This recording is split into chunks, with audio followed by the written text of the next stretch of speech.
I see with so many business people, business owners, people trying to get ahead in life, is that they've lost themselves in the process. And I'm just going to divert a little bit into my past and how I seen that actually come into my life. And the more that you become aware of it, the more that you recognize that it's never about the events that happen. It's actually your inability to handle the negative emotions that come up when you start to implement boundaries, when you start to implement healthy communication.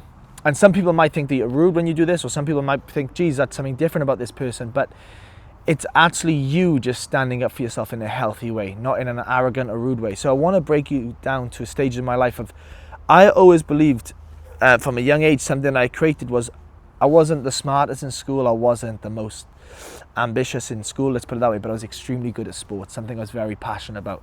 And I always recognized with myself that the only thing that which really got attention from other people was this trait. And whenever I was doing well in sports, I always felt like I was good, I was loving life, I was confident.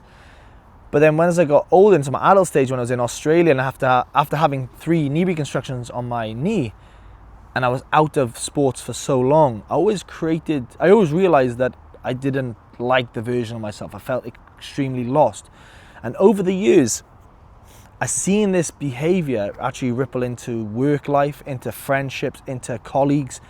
And it was always as if I always wanted to get your approval, because that made me feel good. So if I was working up the career ladder, I would always literally trying to get your approval and fit in. And then when I got there, I realized that I actually had no boundaries, and people were disrespecting me, or people were not respecting my boundaries, let's put it that way.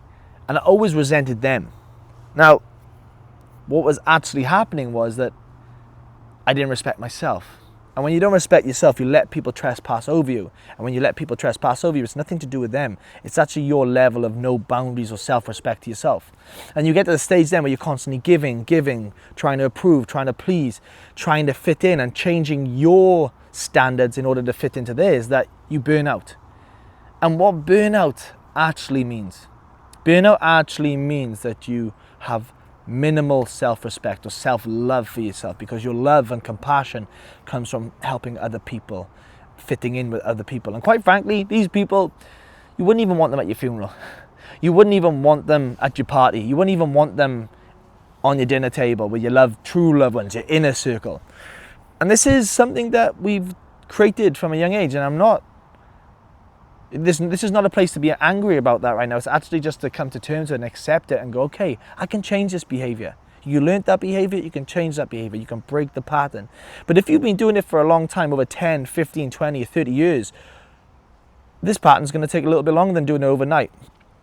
And this is where it comes down to people pleasing. This is where it comes down to actually understanding that how you change this behavior is a really simple format that I've learned over the years. And it's nothing to do with saying no to someone. There's nothing to do with this, not wanting to do something. It's actually your inability of not being able to handle the emotions of when the no comes out, when you implement the boundaries, when you actually become true to yourself. Because if you actually want to build self-confidence, if you actually want to build true self-love, it actually comes from being comfortable with yourself alone, in the silence, in the pause. And if you are forever being busy, you're too busy to sit with yourself, and you're constantly getting highs from these people. So my challenge to you is actually learning, where do you feel like you're people pleasing? Where do you feel like you're drained? Where do you feel like when you're in this environment, then you go home to yourself, that it's a lot, it's impact you a lot, you're tight in your chest, your head is heavy, your gut, and you just feel like you're out of alignment. You feel like this is not who I actually am. And you know deep down at your core that you're not being true to yourself. And what starts to happen for you is that, and I want to go back a little bit to the pleasing aspect, is that you start to resent people. The people that, quite frankly, don't know that you're pissed off with them. But you know that something needs to change. And it's not about you just cutting the person off. It's actually being able to communicate your needs without feeling like guilt is coming up or shame is coming up. Because that is actually where growth comes. That is actually where you start to show up as the actual leader. And from my own experiences of doing this. And I always replicate it back to sports. So when I had that 5 years of retirement of not playing sports after having those knee reconstructions in rugby in Australia, I had 4 years layoff, and I really had to get comfortable with myself. I really seen this pattern exposed in my life, and it actually made me feel like I was an outsider and I just couldn't fit in with anyone because I was not being myself. I was putting this mask on. But when I started to change this pattern, this behavior, I actually went back to rugby.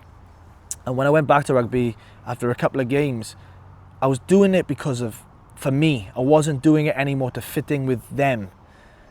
And you know what actually started happening? I got selected for the Welsh Rugby team, and we played in the World Cup, and I come back to the UK and played in the team. But I just shifted everything. Something internally shifted about me. I was playing better rugby. I was connecting with people that I genuinely wanted to connect with on who I actually am, and spoke authentically. I was speaking from a place of true version of myself. And everything else started to align for me. People who I wanted in my world come to my world because there was just this natural connection instead of a forced connection.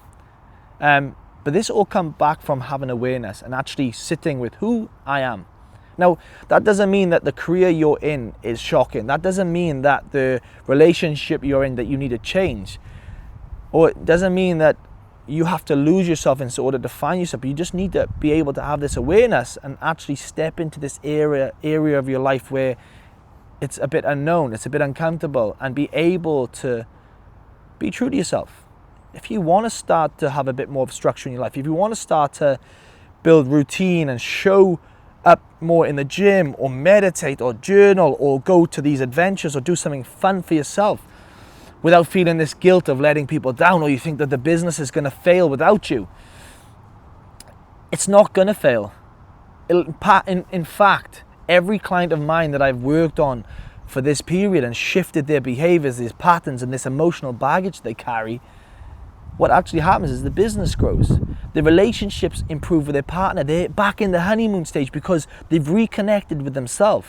And the biggest thing that you see is that they start to invest more in them. But it always starts with you. And if you don't know where to start, I invite you into my event coming up shortly, my mastermind event, or I invite you into my online, the Modern Alpha Man program, where we really start to build you. And the first and foremost, before we grow the business, or we grow the relationship, or we start to focus on X, Y, and Z out here, the first and foremost part is actually learning to remove this emotional baggage that we carry. Actually understand that this anxiety, this tightness in our chest, or this feeling in our tummy, or this tension all the time in our head when we wake up in the morning, that can be relieved, that can be shifted.